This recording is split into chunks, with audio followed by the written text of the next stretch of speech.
बिस्मिल्लाहिर्रहमानिर्रहीम। अस्सलाम वालेकुम स्टूडेंट्स। आज हम लोग केमिस्ट्री में अपना नेक्स्ट लेक्चर डिस्कस करेंगे जो कि है डेटिव कोवलेंट बॉन्ड और कोऑर्डिनेट कोवलेंट बॉन्ड। इससे पहले हम लोगों ने कोवलेंट बॉन्ड पढ़ा था। डेटिव कोवलेंट बॉन्ड और कोऑर्डिनेट कोवलेंट बॉन्ड का सबसे पहले जरा डिफरेंस चेक कर लेते हैं। सपोज़ हमारे पास एक एटम ए है और एक एटम बी है। एटम ए और एटम बी दोनों ने अपना एक एक इलेक्ट्रॉन क्या किया, शेयर किया। तो स्टूडेंट्स हम यहाँ पर गौर करें कि जो शेयर्ड पेयर है, इस शेयर्ड पेयर के अंदर जो इलेक्ट्रॉन्स हैं वो दोनों एटम्स की तरफ से आए हैं। यानी एटम ए ने भी इलेक्ट्रॉन दिया है और एटम बी ने भी अपना एक इलेक्ट्रॉन साथ में शेयर किया है। तो इसको हम कहते हैं जी कोवलेंट बॉन्ड, जो शेयरिंग ऑफ द इलेक्ट्रॉन से बनती है दो एटम्स के दरमियान। इसी की हम एक और एग्जांपल लेते हैं। सपोज एक एटम ए है और एक एटम बी है। एटम ए ने अपने दो इलेक्ट्रॉन जो हैं वो शेयर किए हैं एटम बी के साथ। एटम बी को दिए नहीं हैं। अगर दे देता, कंप्लीटली ट्रांसफ़र कर देता तो ये आयनिक बॉन्ड होता है। यहाँ पे क्या है, अभी भी इलेक्ट्रॉन की शेयरिंग हुई है। एटम ए ने इलेक्ट्रॉन को शेयर किया है किसके साथ, एटम बी के साथ। तो इस तरह की शेयरिंग को, जिसमें एक ही एटम दोनों इलेक्ट्रॉन मुहैया करे या एक ही एटम शेयर्ड इलेक्ट्रॉन मुहैया करे, उसको क्या कहते हैं, डेटिव कोवलेंट बॉन्ड या कोऑर्डिनेट कोवलेंट बॉन्ड। जैसा आपने यहाँ पे नोट किया कि यहाँ पे एटम ए है वो एटम जिसने जो शेयर्ड पेयर है वो कहाँ से आया है, एटम ए की तरफ से। तो जो एटम इलेक्ट्रॉन शेयर करता है उसको हम कहते हैं डोनर, और जो एटम इलेक्ट्रॉन वसूल करता है उसे हम क्या कहते हैं, acceptor. Donor and acceptor. Electron की शेयरिंग के बाद डोनर के ऊपर आ जाता है पार्शियली पॉजिटिव चार्ज और एक्सेप्टर के ऊपर आ जाता है partially negative charge. Partially means कि ये नेगेटिव और पॉजिटिव नहीं है, लेकिन एक्ट कर रहे हैं नेगेटिव और पॉजिटिव की तरह, क्योंकि इलेक्ट्रॉन जो है यहाँ से इसके पास से इसके साथ शेयर हुए हैं। अभी हम डिस्कस करते हैं कि एटम ऐसा क्यों करते हैं। तो क्या आपकी बुक वालों ने सबसे पहले इसकी डेफिनेशन लिखी हुई है जी। कोऑर्डिनेट कोवलेंट बॉन्ड और the dative covalent bond is a type of the covalent bond in which the bond pair of the electron is donated by the one bonded atom only. जो bonded pair है वो donate करता है, वो देता है कौन, सिर्फ एक ही एटम। जब एक ही एटम जो है वो बॉन्डिंग इलेक्ट्रॉन देता है तो ऐसे कोवलेंट बॉन्ड को क्या कहते हैं, कोऑर्डिनेट कोवलेंट बॉन्ड या डेटिव कोवलेंट बॉन्ड। क्या इसके बाद आगे उन्होंने डेफिनेशन लिखी हुई है जी डोनर और एक्सेप्टर की। क्या जी, the atom which donates the electron pair is called the donor. वो एटम जो इलेक्ट्रॉन का जोड़ा देता है उसे क्या कहते हैं, डोनर कहते हैं। And the atom which accepts the electron pair is called the acceptor. और वो एटम जो इलेक्ट्रॉन का जोड़ा कबूल करता है उसे क्या कहते हैं, एक्सेप्टर कहते हैं। अब डेटिव कोवलेंट बॉन्ड को जाहिर कैसे किया जाता है। डेटिव कोवलेंट बॉन्ड को जाहिर करने का ये तरीक़ेकार है जी केमिस्ट्री में कि आप लोग उस एटम के साथ इलेक्ट्रॉन जितने उसने शेयर किए हैं वो लगाते हो डॉट्स की शक्ल में, एक एरो लगाते हो और आगे वो एक्सेप्टर लिख देते हो। एरो का हेड कहाँ की तरफ होता है, डोनर से एक्सेप्टर की तरफ। ये बात ये जाहिर कर रही है कि एटम ए ने, आपने पढ़ा था कोवलेंट बॉन्ड में एक सिंगल इलामत लगाई जाती है, बार लगाया जाता है, जबकि यहाँ पे बार नहीं लगता बल्कि यहाँ पे एक एरो का निशान लगता है जो ये जाहिर करता है कि ये कोवलेंट बॉन्ड तो है लेकिन ये कोऑर्डिनेट कोवलेंट बॉन्ड है, यानी कि इसमें दोनों इलेक्ट्रॉन या शेयर्ड इलेक्ट्रॉन सिर्फ एक ही एटम की तरफ से आए हैं। और वो एटम जो इलेक्ट्रॉन शेयर करते हैं उसे क्या कहते हैं, डोनर कहते हैं। अब हम इस चीज़ को क्लियर करने के लिए, अभी तो मैंने आपके साथ कॉन्सेप्ट क्लियर किया, अब हम दो एग्जाम्पल्स डिस्कस करते हैं, प्रैक्टिकल एग्जाम्पल के, जिसके साथ हम लोग इस चीज़ को क्लियर कर सकते हैं। आपकी बुक वालों ने यहाँ पे जो एग्जाम्पल लिखी हुई है उन्होंने डिस्कस किया है जी NH4+1 का बनना, formation of NH4, formation of NH4+1 ion, ठीक है, अमोनियम आयन। भाई यहाँ पर ये जो अमोनियम आयन है या अमोनिया है, अमोनियम आयन है, ये अमोनियम आयन बनता है दो चीज़ों के मिलाप से, अमोनिया NH3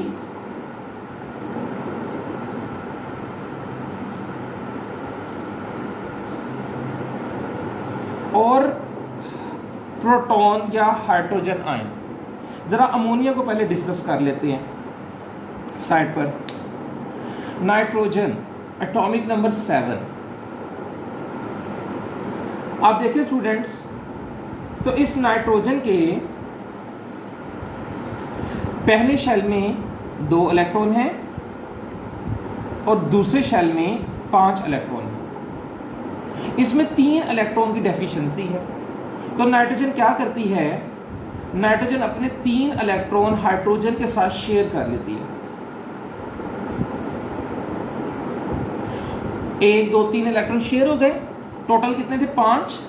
2 इलेक्ट्रॉन वैसे ही इसके साथ लगे रहे। वो वैलेंस, मैंने आपको पहले भी कहा था कि वैलेंस शेल के वो इलेक्ट्रॉन जो बॉन्डिंग में हिस्सा नहीं लेते उन्हें लोन पेयर कहते हैं। तो 2 इलेक्ट्रॉन इसके लोन पेयर के तौर पर इसके साथ मौजूद रहे। अब हाइड्रोजन आयन, इसमें आपको पता है हाइड्रोजन के अंदर एक ही एटम होता है। हाइड्रोजन के वैलेंस शेल में एक ही इलेक्ट्रॉन होता है। जब हाइड्रोजन ये इलेक्ट्रॉन भी निकाल दे तो हाइड्रोजन क्या बन जाती है H+।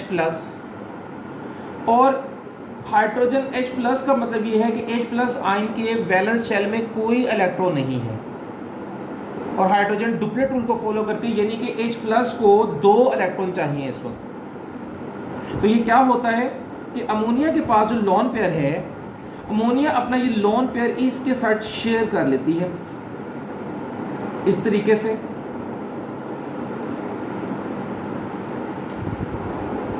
अमोनिया क्या करती है जी, अपना लोन पेयर हाइड्रोजन के साथ शेयर कर लेती है।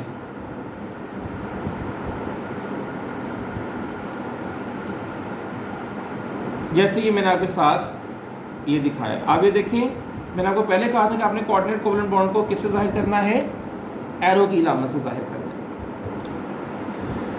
तो ये आप देखिए कि अमोनिया और हाइड्रोजन आयन के दरम्यान में क्या बन गया है, डेटिव कोवलेंट बॉन्ड बन गया है या कोऑर्डिनेट कोवलेंट बॉन्ड बन गया। इससे क्या हुआ, अमोनिया के तो देखिए इलेक्ट्रॉन में कोई फर्क नहीं पड़ा, उसके पास तो अभी भी 8 इलेक्ट्रॉन है। बस सिंपली उसने क्या किया, उसने अपने ये 2 इलेक्ट्रॉन हाइड्रोजन के साथ क्या किए हैं, शेयर कर लिए। तो इस तरह से जो अमोनिया की फॉर्मेशन होती है NH4+1 की अमोनियम आयन की, इस अमोनियम आयन की फॉर्मेशन के अंदर एक कोऑर्डिनेट कोवलेंट बॉन्ड मौजूद है। किसके दरमियान में, अमोनिया और हाइड्रोजन आयन के दरमियान में, H+1 आयन के दरमियान में। इसी तरह आपकी बुक वालों ने एक दूसरी एग्जाम्पल डिस्कस की हुई है। मैं पहले इसको रीड कर देता हूँ एक दफ़ा। The non-bonded electron pair available on an atom like the one available on the nitrogen ammonia कह रहे हैं जी, is called a lone pair। कह रहे वो एक ऐसा इलेक्ट्रॉन जो किसी बॉन्डिंग में हिस्सा नहीं लेते और वो किसी एटम के वैलेंस शेल में मौजूद हो, से क्या कहते हैं, लोन पेयर कहते हैं। जैसे मैंने आपको पहले भी ये बात समझाई और आगे उन्होंने इसी तरीके से वो एग्जाम्पल डिस्कस किया जो मैंने आपको समझाई। नेक्स्ट एग्जाम्पल जो उन्होंने डिस्कस की है वो क्या है, NH3 और BF3 बोरोन ट्राइफ्लोराइड। अमोनिया और बोरोन ट्राइफ्लोराइड के दरमियान उन्होंने जो रिएक्शन डिस्कस किया है, अमोनिया को तो हम, अमोनिया का स्ट्रक्चर तो मैं आपको पहले ही बता चुका हूँ, एक दफ़ा अगेन बता देता हूँ। अमोनिया में नाइट्रोजन का एटॉमिक नंबर 5 होता है।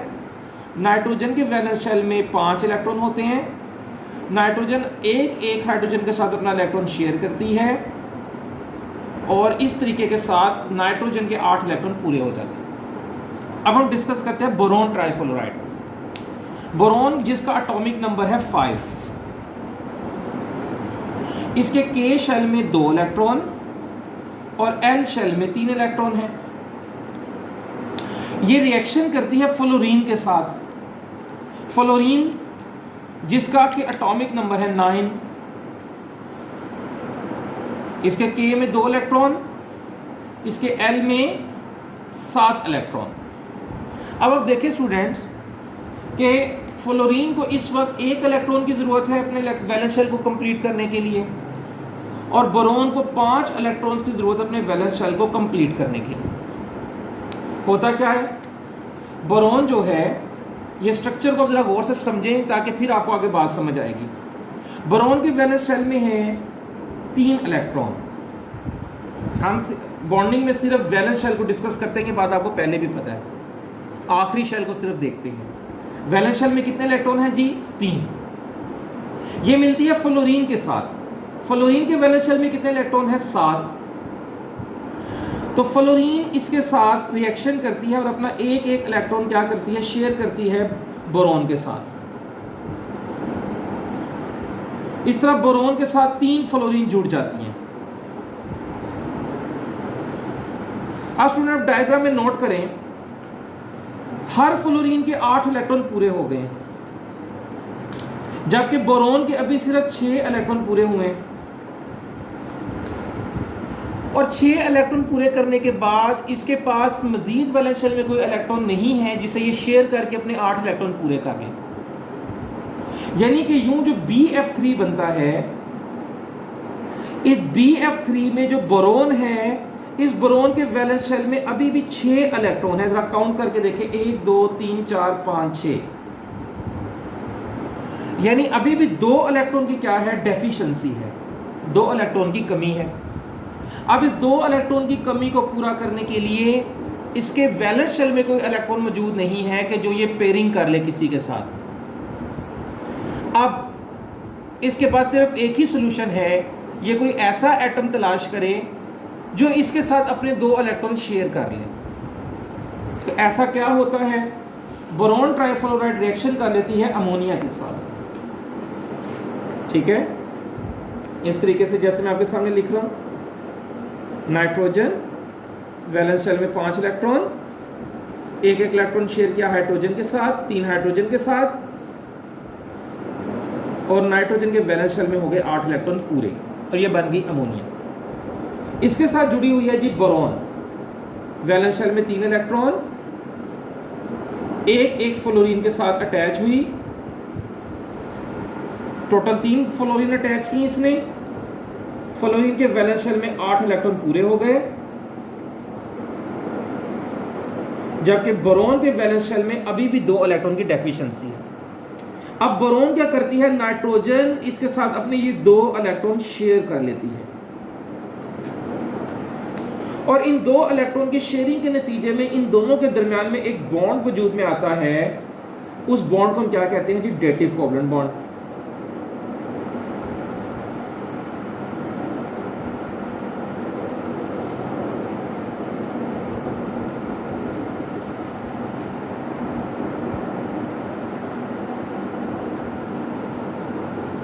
इस डेटिव कोवलेंट बॉन्ड के बाद आप देखेंगे स्टूडेंट्स कि बोरॉन के वैलेंस शेल में भी 8 इलेक्ट्रॉन क्या होंगे? पूरे हो जाएंगे। ये 2 इलेक्ट्रॉन देखें, नाइट्रोजन ने 2 इलेक्ट्रॉन के साथ शेयर कर। मैंने आपको कहा था इसको मैं रेड मार्कर से जाहिर कर देता हूँ ताकि आपको ज़रा इजी हो जाए। ये देखिए, मैंने आपको कहा था कि जो डेटिव कोवलेंट बॉन्ड्स को जाहिर करने का तरीका क्या है? आप लोग इलेक्ट्रॉन के साथ एक एरो का निशान लगा दें। अब इससे पहले मैंने आपको कहा था कि जब भी इलेक्ट्रॉन की शेयरिंग होती है तो जो डोनर होता है इस पर positive charge, partially positive charge आ जाता है, और एक्सेप्टर के ऊपर पार्शियली नेगेटिव चार्ज। तो इस एग्जांपल में जो NH3 है ये क्या है? डोनर है, और जो BF3 है बोरॉन ट्राइफ्लोराइड ये क्या है? एक्सेप्टर है। तो स्टूडेंट ये थी आपकी आज का आर्टिकल जिसमें मैंने डिस्कस किया कि डेटिव कोवलेंट बॉन्ड या कोऑर्डिनेट कोवलेंट बॉन्ड। आगे स्टूडेंट टेक केयर कर लिए। कितने मिनट के?